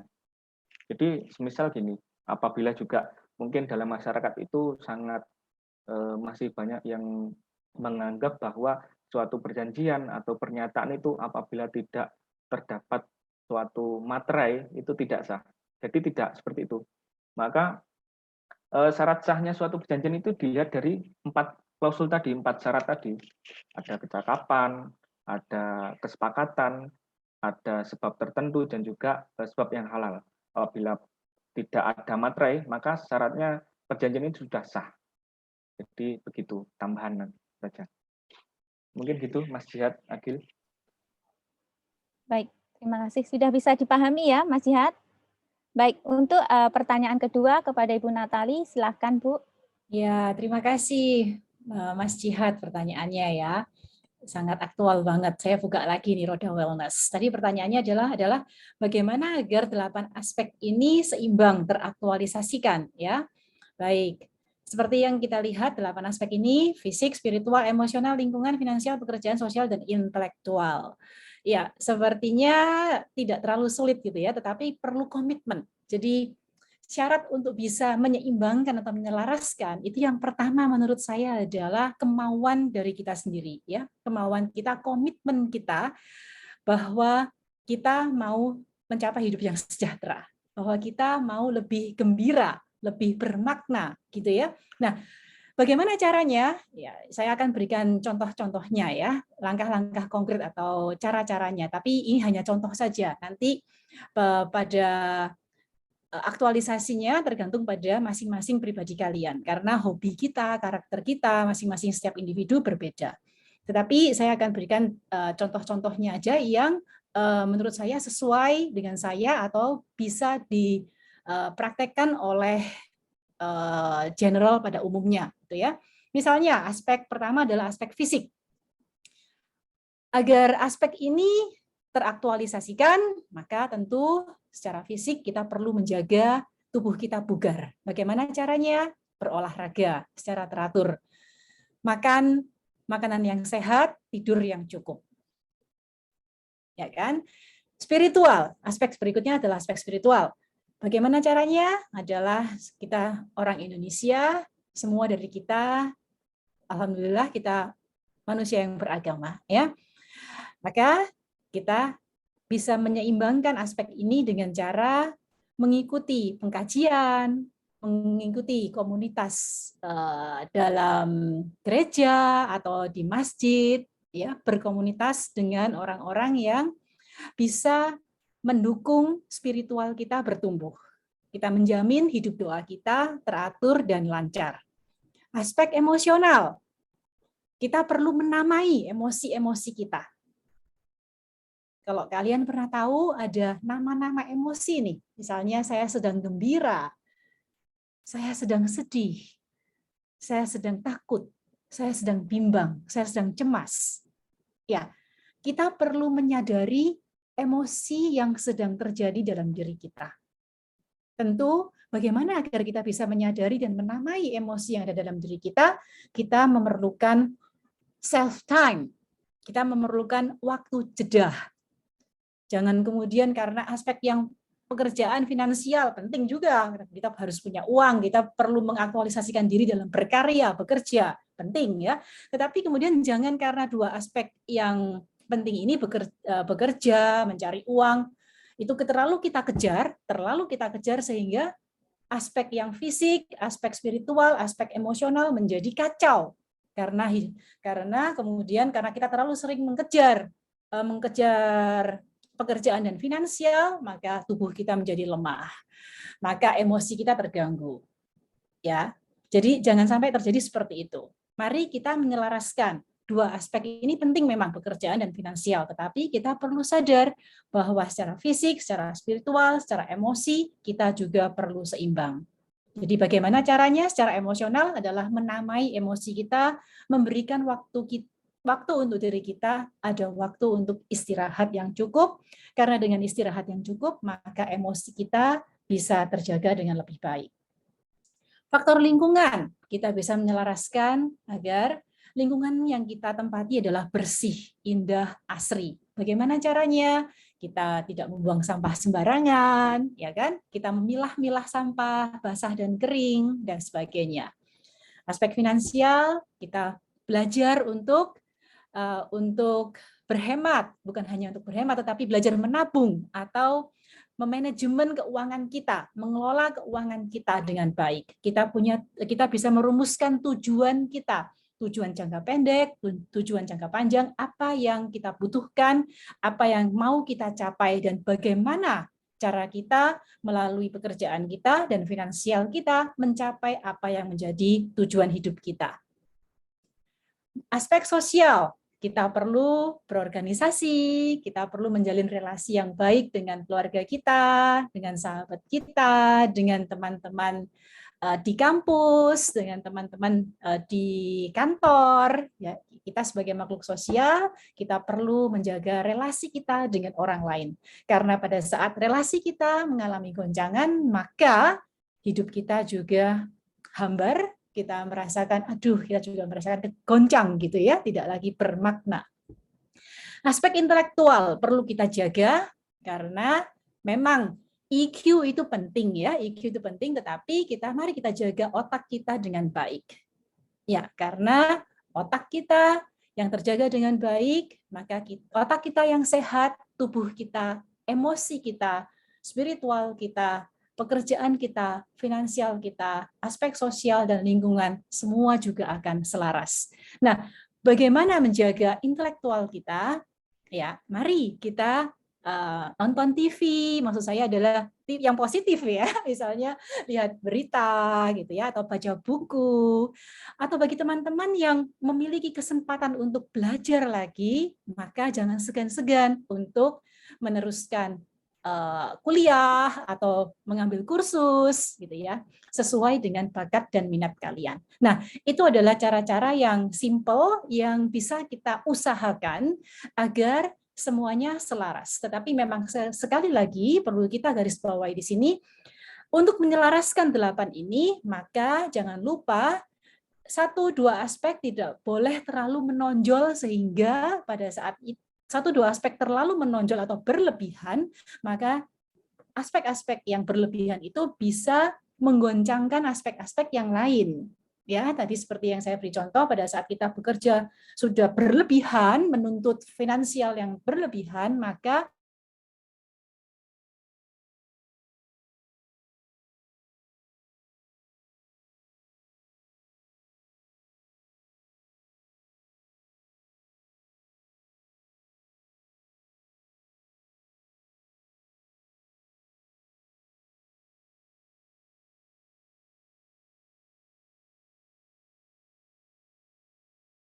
Baik, kita lanjut ke pertanyaan berikutnya. Saya bacakan. Ini dari mana ya? Ada seorang laki-laki yang masih mempunyai istri sah dan mempunyai istri siri tanpa sepengetahuan istri sah. Dan untuk meyakinkan serta menjamin hak si istri siri ini, beliau membuat perjanjian pranikah. Yang saya tanyakan di sini, apakah perjanjian pranikah dalam nikah siri mempunyai kekuatan hukum yang cukup kuat, mengingat nikah siri sendiri tidak tercatat secara sipil? Ini pertanyaan dari Mbak Ulfa. Pak Hamim, mungkin bisa dipaparkan jawabannya. Ya, baik, terima kasih. Perlu saya jelaskan di awal bahwa perkawinan yang sah menurut negara kita, bahwa perkawinan itu dilangsungkan menurut agama kepercayaan masing-masing dan juga didaftarkan melalui lembaga pencatatan perkawinan. Kalau orang Islam dicatatkan melalui kantor urusan agama, kalau non-Muslim dicatatkan di catatan sipil. Bahwa suatu pernikahan yang dilakukan secara siri ataupun di bawah tangan itu tidak diakui oleh negara karena belum dicatatkan. Akan tapi ada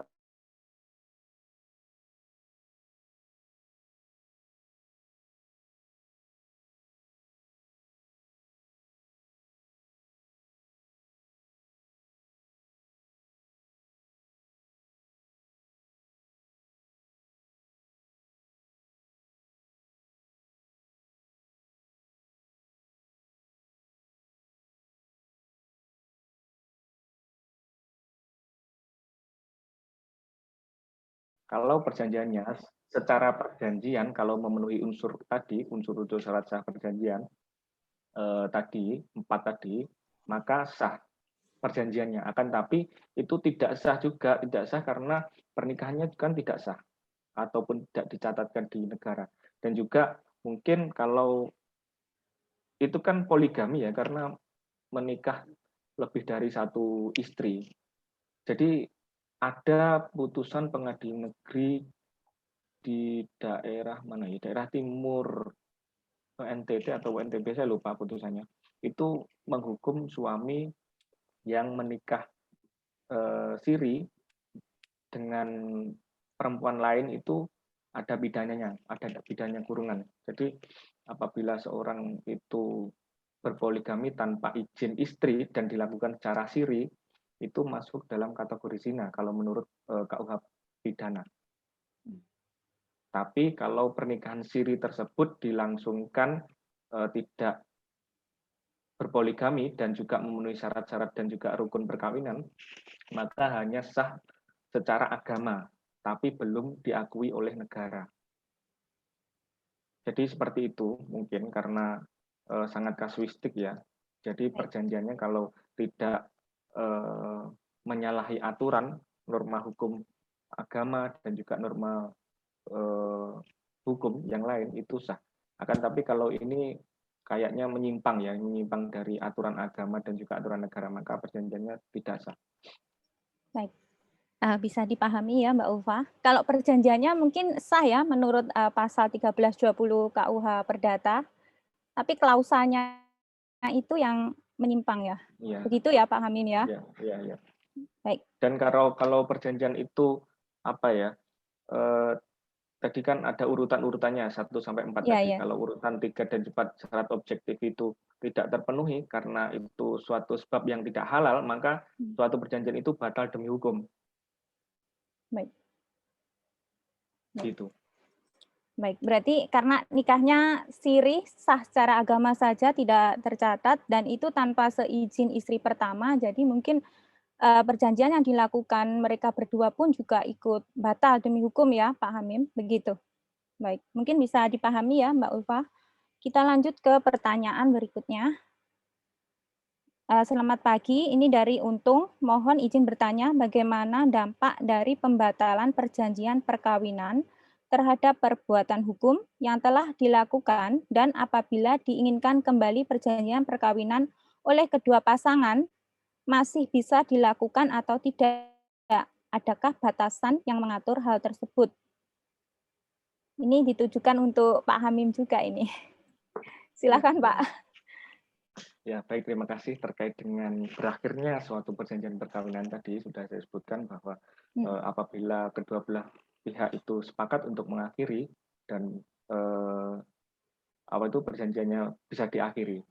Akan tapi kalau sudah perjanjiannya sudah berakhir terus akan membuat perjanjian yang baru, maka bisa karena adanya putusan Mahkamah Konstitusi ini tadi yang mengatur bahwa membolehkan perjanjian perkawinan itu dibuat sebelum ataupun selama perkawinan itu berlangsung. Gitu. Baik. Jadi sejak putusan MK tadi bisa ya, misalnya sebelum menikah membuat perjanjian, kemudian selama pernikahan dibatalkan perjanjian yang pertama, kemudian membuat perjanjian lagi, gitu bisa ya Pak? Gitu? Bisa, baik. Bisa. Baik. Terima kasih. Tentunya perjanjian itu harus memenuhi unsur tadi ya, kesepakatan dan juga tidak melanggar norma dan lain-lain. Kalau itu melanggar ataupun tidak memenuhi salah satu unsur, maka perjanjian ini tidak bisa dibuat. Karena kan notaris itu kan juga sangat teliti apabila mencatatkan suatu perjanjian itu.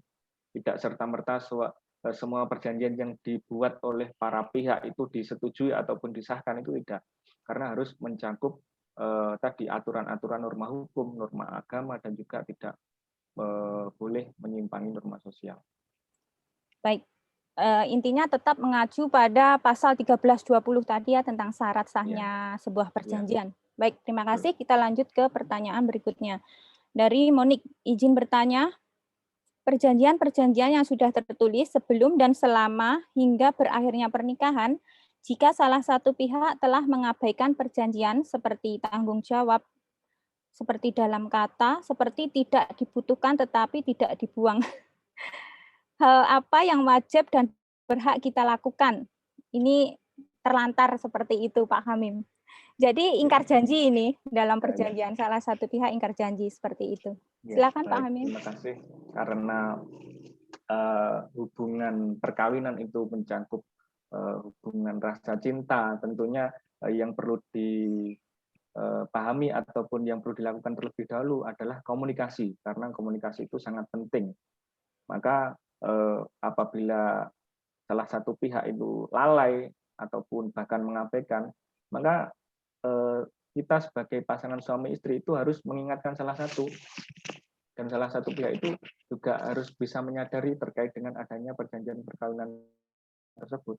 Tapi kalau perjanjian perkawinan itu sudah diingatkan atau sudah diberikan kepada si yang melakukan ataupun yang mengabaikan tersebut tidak merubah ataupun tetap dengan pendiriannya, maka tadi berpihaknya ingkar janji, wan prestasi.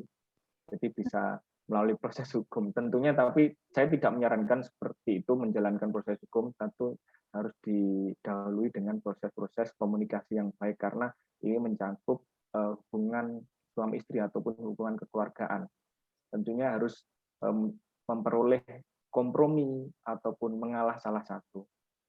Tidak langsung harus melalui jalur hukum, apa-apa jalur hukum itu tidak baik juga. Baik, terima kasih. Kalau bahasanya Mbak Nur itu penyelesaian secara non litigasi di luar pengadilan. Betul. Betul, berarti harus komunikasi dulu ya, karena bagaimanapun juga dalam rumah tangga ini. Kemudian kalau memang tidak bisa tidak bisa diperbaiki, itu bisa dilakukan tuntutan seperti itu, Pak Hamim? Ya, bisa dilakukan upaya hukum. Upaya hukum. Tapi saya tidak menyarankan ya. Iya. Nanti ada implikasi lain kalau sampai ke hukum, jadi ke perceraian. Makanya nanti malah, iya betul. Kalau hal tersebut dilakukan, upaya hukum, apalagi sudah masuk dalam ranah litigasi ataupun bahkan saling lapor, itu nanti dampaknya kepada hubungan keluargaannya tadi, maka tidak harmonis atau bahkan yang lebih fatal, lebih parah itu terjadi perceraian, itu kan tidak diharapkan dari adanya hubungan kekeluargaan ini. Jadi communication is the key ya. Mungkin Ibu Natali ada tambahan Bu dari pertanyaan Saudara Monica. Silakan Bu. Ya, itu penting sekali ya, teknik berkomunikasi teman-teman. Ya, teknik berkomunikasi itu menjadi satu skills penting pada saat kita menjalin hubungan dalam hubungan pernikahan ya. Nah, tentu teknik komunikasi ini perlu kita pelajari dan berproses, tidak sekarang bisa kemudian langsung bisa gitu kan, tetapi berproses. Yang kita perlu perhatikan adalah kapan waktu yang tepat kita approach atau kita mendekati pasangan kita yang lalai tersebut gitu ya. Tentu saya di sini menyarankan kalian untuk kita semua untuk pandai-pandai melihat gitu. Kapan sih pasangan kita itu sedang moodnya baik gitu ya. Jadi kalau kita mau bicara dengan orang lain atau kita mau bernegosiasi dengan orang lain, itu kita juga perlu memperhatikan situasi dia. Ya, mari kita menempatkan diri kita pada posisi dia atau situasi dia. Ya, kita perhatikan mood dia itu kapan baiknya. Ya, apakah dia sedang bad mood atau sedang oke gitu kan ya. Kalau kita bicara dengan orang yang sama-sama bad mood, ya rata-rata akan menjadi percuma saja atau menjadi bertengkar gitu kan ya. Nah, kita mesti mencari celah di mana dia sedang santai, tidak gerusa-gerusu, bisa diajak bicara baik-baik dan dengan mood yang baik. Nah, itu yang pertama. Jadi mencari celah kapan mood dia baik dan dia tidak sedang sangat sibuk gitu ya. Yang kedua adalah kita perlu memperhatikan intonasi bicara kita. Ya, pada saat kita berkomunikasi atau mengkomunikasikan pandangan kita, ide kita, atau keberatan kita kepada pasangan kita atau teman-teman kita, itu kita sangat perlu memperhatikan cara kita berbicara. Ya, karena cara kita berbicara, apa yang kita keluarkan dari mulut kita, itu menjadi sangat kunci juga ya. Kalau cara bicara kita itu lembut dengan bahasa yang tidak melukai orang lain, termasuk melukai pasangan kita, maka akan lebih bisa diterima atau lebih bisa dicerna oleh lawan bicara kita. Ya, jadi intonasi, suara, cara bicara, dan pilihan kalimat kita sangat perlu kita perhatikan. Ya. Semoga kita bisa menjalin komunikasi dengan baik, ya, karena jangan sampai saling melukai. Karena kalau kita bicara tidak baik, tidak di waktu yang tepat, dengan suara yang keras, intonasi yang tinggi, kalimat yang melukai, itu tidak hanya melukai orang yang mendengarkan kita, tetapi sebenarnya adalah melukai diri kita sendiri. ya, maka nanti 8 aspek itu bisa tergoncang semua ya. Oke, terima kasih. Terima kasih Bu tipsnya Bu. Ini bagus untuk masukan kita-kita ya. Kadang kalau emosi memang meledak-ledak. Kita lanjut ke pertanyaan berikutnya. Kita cek dulu apa ada yang raise hand. Tidak ada yang raise hand. Baik, mohon izin, apakah perjanjian pranikah ini dibuat setelah nikah dan memang ada bagian rekayasa untuk menutupi pekerjaan yang di mana harta tersebut adalah ada kaitan dengan money laundry. Pertanyaannya, bagaimana dasar hukum apabila penyidik tidak bisa menemukan mens rea? Apakah perjanjian pranikah ini bisa digunakan sebagai sarana untuk money laundry? Mohon pencerahannya. Terima kasih. Pak Hamim, silahkan Pak.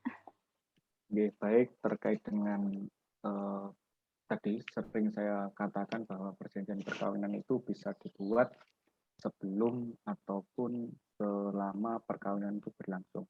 Dan juga perjanjian perkawinan itu tidak boleh menyimpangi aturan hukum, baik norma hukum agama, norma hukum negara, norma hukum kesusilaan. Jadi suatu perjanjian itu kan juga harus dicatatkan di notaris dan juga didaftarkan di lembaga pencatatan perkawinan. Karena kalau dalam klausulnya itu ada unsur-unsur ataupun dugaan tindak pidana, maka notaris yang mencatatkan ataupun kantor urusan agama ataupun capil yang mendaftarkan perjanjian perkawinan itu tidak akan mengesahkan. Jadi karena cacat ya isi dari perjanjian tersebut, maka perjanjian tersebut tidak bisa disahkan. Tentunya harus memenuhi unsur-unsur tadi. Apabila salah satu unsur ataupun semua unsur itu tidak terpenuhi, maka suatu perjanjian itu tidak bisa dikatakan sah. Dapat dibatalkan ataupun batal demi hukum perjanjiannya. Baik. Saya rasa itu. Baik. Jadi notaris bisa tahu ya itu. Ya, karena suatu perjanjian itu kan juga harus dicatatkan di hadapan notaris. Dan notaris itu kan juga sangat harus teliti terkait dengan klausul-klausulnya, isi dari perjanjian tersebut. Apabila itu menyimpang dari perjanjian itu, maka tidak akan disahkan ataupun tidak bisa didaftarkan perjanjian perkawinan tersebut. Baik, ini pertanyaannya sepertinya mengacu ke apakah mungkin perjanjian pranikah itu sepertinya bisa dijadikan kedok atau manipulasi jika salah satu pasangannya itu tindak pidana seperti money laundry, seperti itu. Ya, makanya itu kan juga sangat kasuistik, Mbak ya. Sangat kasuistik. Karena tadi kalau tidak memenuhi ataupun mungkin ada unsur tindak pidana, itu kan tidak akan bisa disahkan. Dan jika kemudian ketahuan seperti itu, batal demi hukum. Perjanjiannya dianggap tidak ada. Betul. Baik. Semoga bisa dipahami ya, Mas Febri. Kita lanjut ke pertanyaan berikutnya dari Mbak Putri. Pertanyaannya adalah, jika dalam pernikahan tidak pernah membuat suatu perjanjian pernikahan dan suami istri mempunyai harta bawaan, di saat mereka akan bercerai, sudah mengajukan gugatan cerai ya, apakah diperbolehkan membuat perjanjian pernikahan pada saat akan bercerai karena pasangan tersebut tidak ingin kehilangan harta masing-masing? Oh, ini harta bawaan, Mas. Pak. Ya. Jadi dalam family law, hukum keluarga yang ada di Indonesia itu ada dua model harta, yaitu harta bawaan yang diperoleh dari hibah ataupun warisan, itu terpisah ataupun tidak bisa dijadikan ataupun tidak bisa disatukan dengan harta salah satu pasangan lain. Akan tetapi sudah saya jelaskan di awal tadi bahwa tujuan daripada perjanjian perkawinan ini tentunya ada agregasi dan juga segregasi, ada peleburan, ada pemisahan harta, itu bisa. Dan harta apa itu? Yang kedua adalah harta bersama ataupun harta gonogini. dimaknai sebagai harta yang diperoleh oleh pasangan suami istri selama perkawinan. Jadi harta yang diperoleh oleh pasangan suami istri selama perkawinan itu melebur menjadi satu. Apabila terjadi perceraian, maka harus dibagi setengah-setengah. Ataupun bisa juga hakim itu menyimpangi dari undang-undang tersebut karena hakim itu memiliki hak ex officio ataupun bisa menyimpangi aturan undang-undang, tentunya apabila mungkin salah satu pihak si istri itu bekerja memperoleh harta yang lebih, maka dengan pembuktian tentunya semua itu kalau masuk ranah litigasi itu juga harus dibuktikan, harus bisa membuktikan bahwa si istri ini memperoleh harta yang lebih banyak. Itu nanti pembagiannya juga tidak sesuai dengan setengah-setengah, tidak setengah-setengah, akan tapi bisa mungkin sepertiga ataupun yang lain. Baik, terima kasih. Intinya dalam pernikahan ada 2 jenis harta ya, bawaan. Kalau bawaan itu mutlak, jadi Ya, tidak ada kaitannya dengan masing-masing. Ya, gitu. Baik, Mbak Putri, bisa dipahami ya pemaparan dari jawaban Pak Hamim. Kita lanjut ke pertanyaan berikutnya. Dari Nisfu Syahri, izin bertanya, aturan undang-undang tentang perjanjian pranikah bagi seorang tunarungu atau tunawicara, dan apakah yang akan dilakukan agar perjanjian tersebut terlaksana? Dan bagaimana penyelesaian yang dilakukan apabila terjadi perceraian? Terima kasih. Ini untuk Pak Hamim ya pertanyaannya. Silakan Pak. Ya, baik, terkait dengan orang yang berkebutuhan khusus dalam arti tadi yang disebutkan oleh penanya tunarungu ya, tentunya kalau ingin melaksanakan ataupun membuat suatu perjanjian perkawinan itu juga bisa, karena yang membuatkan surat perjanjian itu kan nanti di hadapan notaris, disahkan oleh notaris dan juga didaftarkan melalui lembaga pencatatan perkawinan. Tentunya nanti mungkin ada yang membantu untuk menjelaskan terkait dengan klausul dan juga isi-isinya, mungkin seperti itu. Dan juga apabila terjadi perceraian tergantung dari isinya, isi dari klausul perjanjian perkawinan itu seperti apa, mencakup apa. Karena sangat kasuistik, sekali lagi saya katakan bahwa hukum itu sangat kasuistik, setiap permasalahan atau setiap perkara itu berbeda-beda penyelesaiannya atau cara penyelesaiannya. Baik, terima kasih Pak Hamim. Jadi ada pendampingan ya, karena kita membuat perjanjiannya di hadapan notaris, nanti notaris yang akan membantu. Untuk pasca perceraian itu tergantung dari klausa, dari isi perjanjian tersebut, karena sifatnya masing-masing ini. Baiklah, sebelum kita lanjut ke sesi tanya-jawab berikutnya, kita sesi foto bersama dulu ya, untuk teman-teman yang masih off-cam, silahkan dibuka. Kita foto bersama dulu. Nah, ini untuk teman-teman yang dari tadi udah tanya link absensi, sebentar ya, nanti setelah sesi tanya-jawab atau sebentar lagi kita akan share linknya, kemudian materinya akan kita share di WhatsApp group, atau teman-teman yang tidak ada di WhatsApp group bisa menghubungi admin. Tuh, terima kasih. Ayo. Yuk, teman-teman yang belum on cam, silakan on cam ya. Sebelum kita lanjut ke, masih ada beberapa pertanyaan ya Mbak Nur. Ini ada 4 slide hari ini.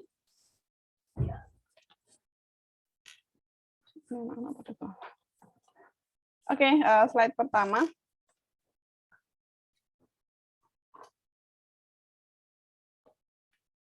Kita ke slide kedua.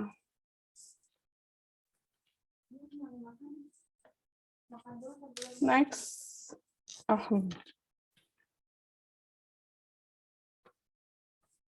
Oke, di slide terakhir. Terima kasih teman-teman untuk materi webinar hari ini tidak akan kami share di chatroom, tetapi kami share di WA Group. Dan kemudian untuk link absensi nanti kami akan share di link chatroom setelah sesi tanya jawab selesai. Jadi yang menanyakan link ataupun materi, linknya akan di-share di chatroom dan materi akan kita share di WA Group. Terima kasih. Baik, untuk teman-teman yang sedang mengikuti live streaming kita di fanspage-nya KMTH, nanti linknya juga bisa dibagi ya di kolom komentar, tapi setelah sesi tanya jawab. Baiklah, kita lanjut ke pertanyaan berikutnya ya. Kita masih ada waktu sekitar 20 menit ke depan. Ini pertanyaan dari siapa ini? Perjanjian pranikah tadi apakah memang harus dibuat di depan notaris atau di kantor lawyer atau advokat? Karena saya mendengar tadi Pak Hamim mengatakan di depan notaris. Ini pertanyaan dari Hadi Bowo. Ya, Pak baik. Hamim? Ya, tadi kayaknya sudah saya jawab ya terkait dengan pembuatan perjanjian perkawinan ini juga harus dibuat di hadapan notaris dan juga didaftarkan melalui lembaga perkawinan. Jadi masing-masing kalau yang Muslim di KUA, kalau non Muslim di catatan sipil. Gitu. Baik. Terima kasih. Jadi ditegaskan sekali lagi ya teman-teman, tadi sudah kita bahas berulang kali, perjanjian pranikah dibuat di hadapan notaris, kemudian kita bawa ke KUA untuk pasangan Muslim. Kemudian yang non-Muslim kita bawa ke catatan sipil waktu kita melakukan pernikahan.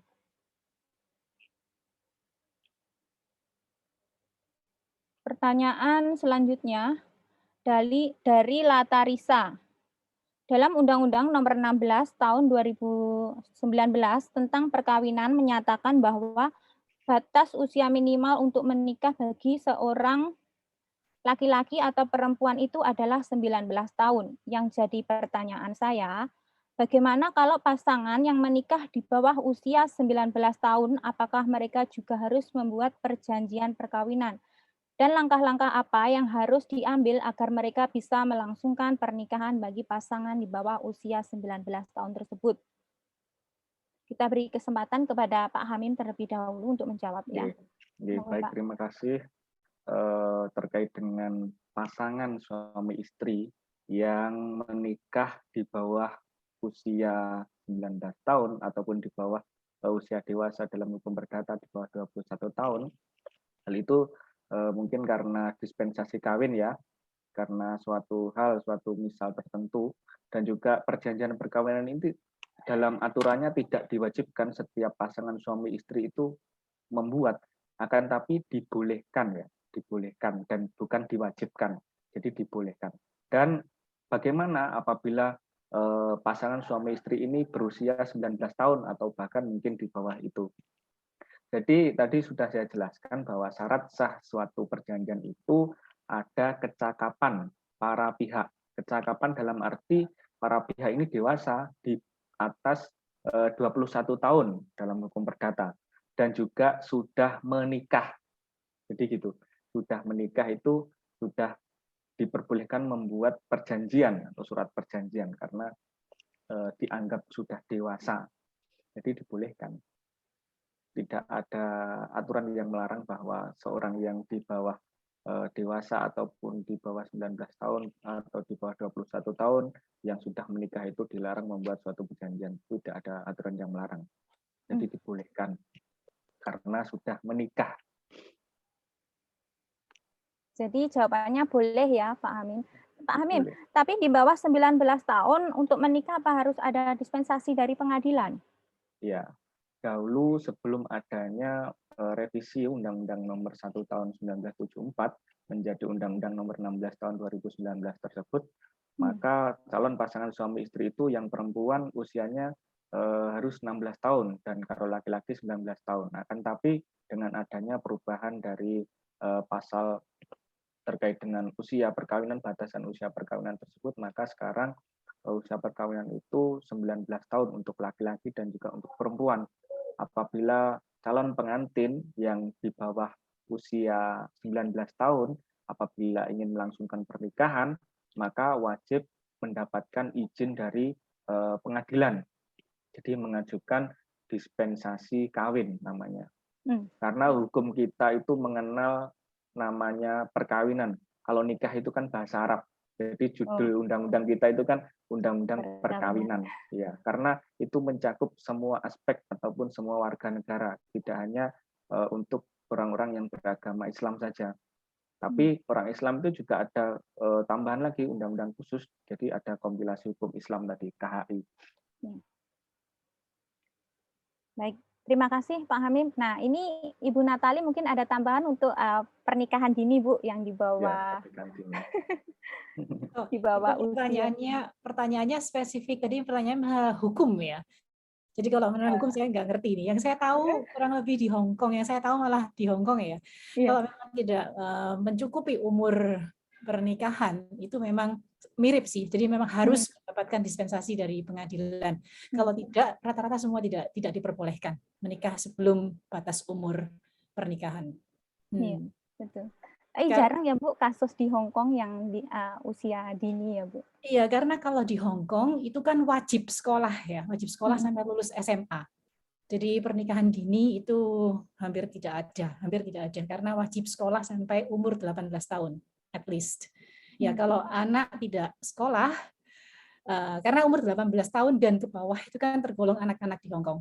Kalau tidak sekolah di masa usia sekolah, maka orang tuanya atau pengasuhnya yang akan kena denda, gitu. Kalau di Hong Kong. Saya kembalikan lagi ke pertanyaan berikutnya kali ya. Terima kasih. Ya. Terima kasih Pak Hamim dan Bu Natali. Ini ada pertanyaan lagi Bu yang masuk ke chat. Ini untuk Ibu Natali nih pertanyaannya. Maaf tanya, suami kesehatannya lemah tidak bisa memuaskan. Apa yang harus dilakukan? Pertanyaannya ke Ibu Natali nih. Ini dari siapa ya sebentar? Iya. Iya, teman-teman semuanya, kita itu manusia yang lemah ya. Jadi setiap orang itu punya kelemahan masing-masing. Begitu pula dengan pasangan kita, begitu pula dengan kita sendiri. Ya, tetapi mungkin jenis kelemahan setiap orang itu berbeda. Nah, kalau suami kita lemah gitu secara fisik, terus tadi Mbaknya bilang apa tidak bisa memuaskan, saya percaya dan kita semua percaya bahwa dia mempunyai kekuatan di aspek-aspek yang lain. Maka mari kita hargai kekuatan dia di aspek-aspek yang lain. Dan 8 aspek tadi itu salah satu aspeknya adalah aspek spiritual.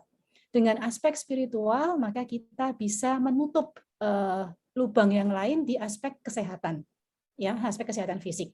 Maka jika suami karena kesehatan yang lemah, kemudian itu kelemahan dia, kita bisa menguatkan dia dari aspek spiritual. Dengan spiritual yang kuat, kita bisa menerima karena kita tahu bahwa setiap orang memiliki kekuatan di balik kelemahan dia.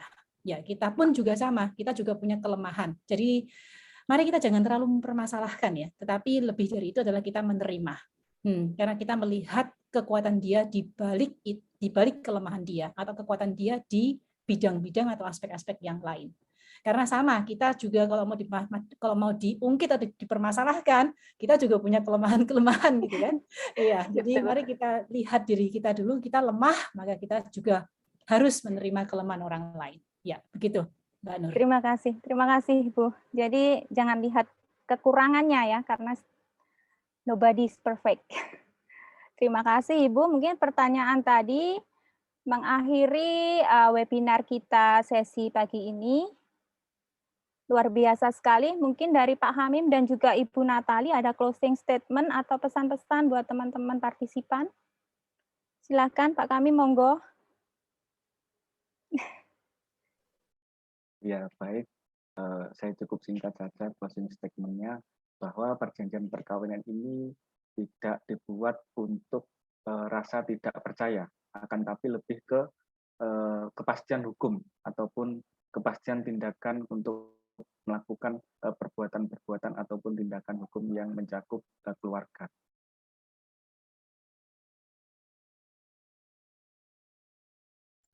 Baik, terima kasih. Singkat, padat, jelas, luar biasa sekali.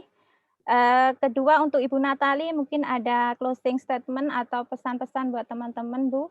Ya, dari saya jangan lupa bahwa setiap manusia itu bisa berubah-ubah gitu kan, seperti roda yang berputar atas bawah, tapi selalu maju ke depan gitu ya. Dan roda kehidupan itu tidak boleh berhenti begitu saja. Maka mari kita sadar hukum. Hari ini sudah sangat bagus sekali kita diajak bersama-sama untuk belajar, karena dengan kita sadar hukum kita lebih bisa menjaga hak dan kewajiban diri kita sendiri, pasangan kita, keluarga kita, terutama anak-anak kita. Mari kita belajar terus dan saling menerima, saling mendengarkan. Oke, gitu. Baik, luar biasa. Terima kasih Pak Hamim dan Ibu Natali. Teman-teman, webinar kita akhiri sampai di sini ya. Semoga webinar pagi hari ini membawa hal positif dan bermanfaat untuk kita semua. Saya mewakili tim KMTH, mohon maaf bila ada kekurangan dari kami. Dan untuk teman-teman, link absensi sudah kita share ya, silakan dicek. Dan untuk materi, kami akan share di WhatsApp Group. Untuk teman-teman yang tidak kebagian di WhatsApp Group, bisa menghubungi admin kami. Terima kasih. Selanjutnya, untuk closing-nya saya berikan kepada Mbak Risa. Silakan Mbak Risa.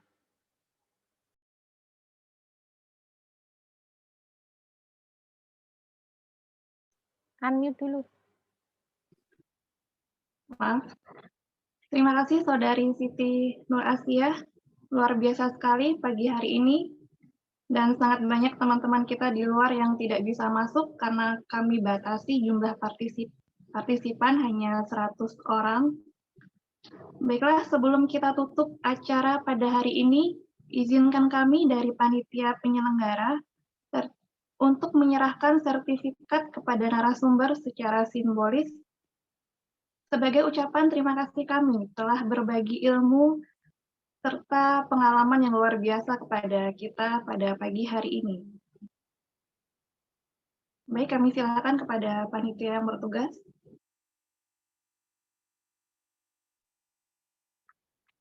Terima kasih. Sertifikat pertama kami serahkan kepada Bapak Hamim Khairun Nasiruddin Rosihin, SHMH. Terima kasih Bapak atas kehadiran serta ilmunya hari ini. Selanjutnya, sertifikat kedua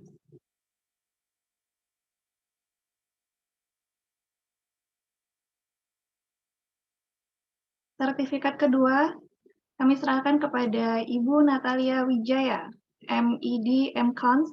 Terima kasih Ibu Natalia atas kehadiran serta ilmunya. Nanti sertifikat ini akan kami kirimkan juga melalui email. Terima kasih. Terima kasih banyak. Saya belajar Terima kasih, banyak Ibu. hari ini. Terima kasih banyak. Alhamdulillah, kita telah sampai di penghujung acara.